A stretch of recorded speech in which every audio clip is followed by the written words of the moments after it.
पायनॅपलचा juice काढण्यासाठी आता महागड्या ज्युसरची गरज नाही, कारण फक्त या दोन वस्तू वापरा आणि पिया हा फ्रेश पायनॅपल ज्यूस. तर चला वेळ न घालवता रेसिपीला सुरुवात करूया. रेसिपी आवडल्यास लाईक, शेअर, सबस्क्राईब करायला विसरू नका. चलो. मी फ्रूटवाल्याजवळ आहे ना पायनॅपल सोलून आणलेला आहे. आमचा मिक्सर बिघडलेला आहे, त्यामुळं जर तुम्हाला पायनॅपलचा ज्यूस पियायचा असेल तर त्यासाठी काही खास ट्रिक आहे. प्रत्येकाच्या घरात पुरण चाळायची चाळण असते किंवा अशी किसणी असते. ह्या दोघांचा वापर करून आज आपण पायनॅपलचा ज्यूस काढणार आहोत. तर बघा कसा निघतो तो, खूप छान रित्या. हे बघा रस बघा, थांबा मी तुम्हाला, हे बघा निघतोय, बघा निघतोय. थोडासा त्रास होतो, मेहनत करावी लागते, पण निघतो. असं पुरण चाळायच्या चाळणीवर ठेवून मस्तपैकी रस काढून घ्यायचं. हे बघा असं मस्तपैकी आपण या पुरण चाळायच्या चाळणीवर आहे ना आपलं अननस सतत असं घासत राहायचं. हे बघा असं रस निघतो. मस्त ना. ही टेक्निक तुम्ही पण यूज करून बघा, खरंच खूप उपयुक्त आहे. ही टेक्निक तुम्हाला कशी वाटली मला कमेंट सेक्शन मध्ये नक्की सांगा. आता तुम्ही म्हणाल 2 मिनिटाच्या कामासाठी एवढी मेहनत का करायची? बरोबर. तर मग मी तुम्हाला सांगते, जेव्हा तुम्ही स्वतःच्या हाताने फ्रेश ज्यूस काढता तेव्हा त्याची चव आणि समाधान काही वेगळंच असतं. आणि सगळ्यात महत्त्वाची गोष्ट, अडीअडचण ही कधीही कोणालाही कधीही येऊ शकते, म्हणून त्यासाठी एखादा आपल्याजवळ उपाय असला पाहिजे. जसं आमच्या आज मिक्सर बंद पडला आहे, त्यामुळं आम्ही आज ही नवीन टेक्निक शोधून काढलेली आहे. तुमचं पण जर मिक्सर खराब असेल तर तुम्ही पण ही टेक्निक यूज करू शकता. मस्त निघतंय बघ कसं. हे बघा किती छान मस्त निघत आहे.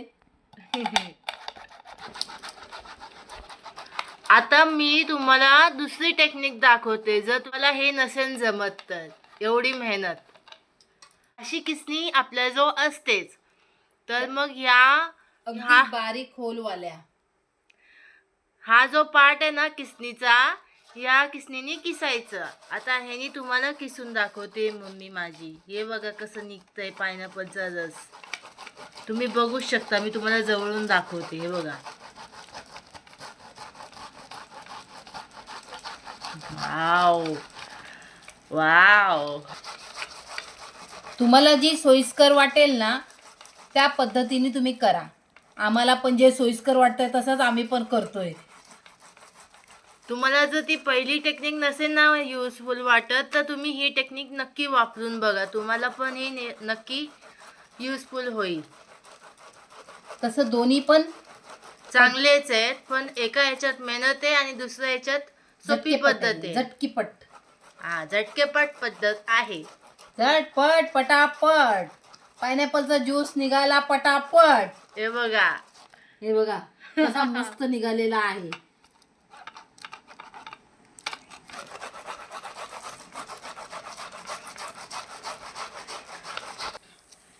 हे बघू शकता तुम्ही, हे पूर्ण पायनॅपल किसून झालेलं आहे. आता ह्याच्यामध्ये आपण साखर टाकायची आणि गाळून घ्यायचं. नाही, पहिलं गाळून घ्यायचं नंतर साखर टाकायची.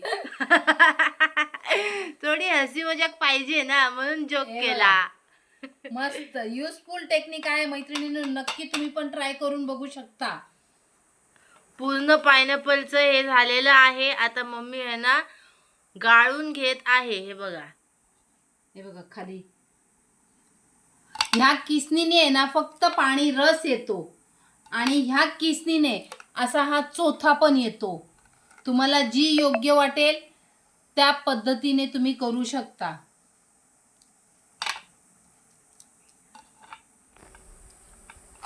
आता आपण ह्याच्यावर थोडंसं पाणी टाकायचं. माझी मम्मी पण तेच करत आहे. हे बघा. आणि नंतर असा हा रस काढून घ्यायचा. हे बघा, असं वरती हात फिरवायचा आणि हे खाली रस निघतो. आपला हा रस निघालेला आहे आणि हा जो वरती चोथा वाचलेला आहे हा आपण फेकून द्यायचा. असं. आता याच्यात पुढची सामग्री टाकणार आहोत. आता याच्यामध्ये काय काय सामग्री जाणार आहे त्यासाठी तुम्हाला व्हिडिओ शेवटपर्यंत बघायला लागेल. पुढचं, आता याच्यात आपण 2 चमचे साखर, मीठ आणि यात आपण काळी मिरीची पावडर टाकणार आहोत. चलो जाओ. असं टाकून मस्तपैकी मिक्स करायचं.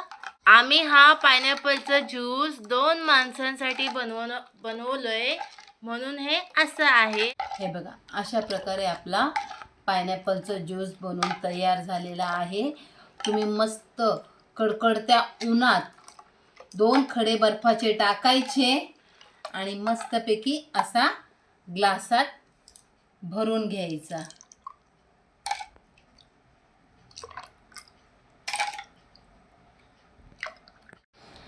अशा प्रकारे मम्मीचे पायनॅपल ज्यूस बनून तयार झालेले आहेत. या ज्यूस प्यायला गरम गरम उन्हाळ्यात थंड थंड पायनॅपलचा ज्यूस तयार आहे. मैत्रिणींनो, तुम्हाला जर माझी आजची ही टेक्निक आवडली असेल तर लाईक करा, शेअर करा